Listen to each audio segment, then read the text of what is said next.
Agora a gente muda de assunto, vamos falar sobre o X. O ministro Alexandre de Moraes autorizou o retorno da rede aqui no Brasil. O X que cumpriu as determinações da Justiça, indicou representante legal, pagou multas. Alguns usuários, inclusive, já conseguem acessar a rede social. Theo Cury está de volta para falar sobre esse assunto. Theo, quando a gente fala aí de alguns usuários que já conseguem acessar a plataforma, também alguns candidatos nesse segundo turno das eleições municipais já conseguem acessar a rede social. Isso vai fazer diferença?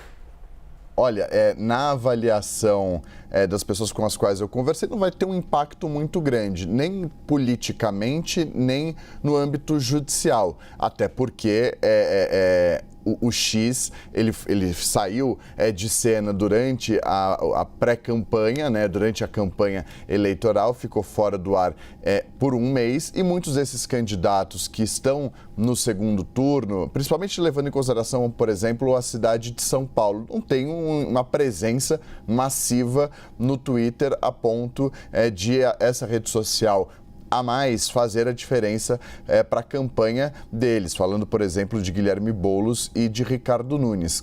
Outra preocupação que poderia haver é com relação ao aumento do número de ações na justiça, levando em consideração a retomada do funcionamento do X aqui no país. Mas conversando com promotores, procuradores e juízes eleitorais de várias cidades do país, a avaliação dessas fontes, dessas pessoas com as quais eu conversei, é a de que não haverá um impacto significativo do X, da retomada do X na justiça eleitoral. E aí falando especificamente sobre aumento de volume de ações na justiça. Um exemplo que me deram para justificar isso, a avaliação desses procuradores, promotores e juízes eleitorais, é de que o tempo é muito curto, são apenas 3 semanas, e o número de candidatos foi reduzido, levando em consideração o primeiro turno. Então, para a gente ter noção, Carol, o estado de São Paulo, 645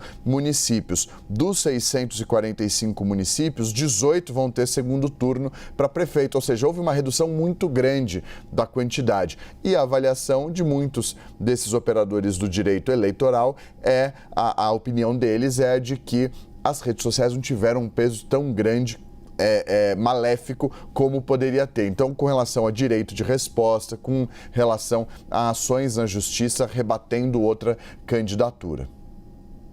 Destacando que o X não funcionava no Brasil no primeiro turno das eleições municipais e agora para esse segundo turno teremos essa diferença, a volta da rede social, a conferir como vai se dar, né, Theo? Obrigada com análise para a gente e bastidor e conversa com aqueles envolvidos nas campanhas eleitorais. Até já.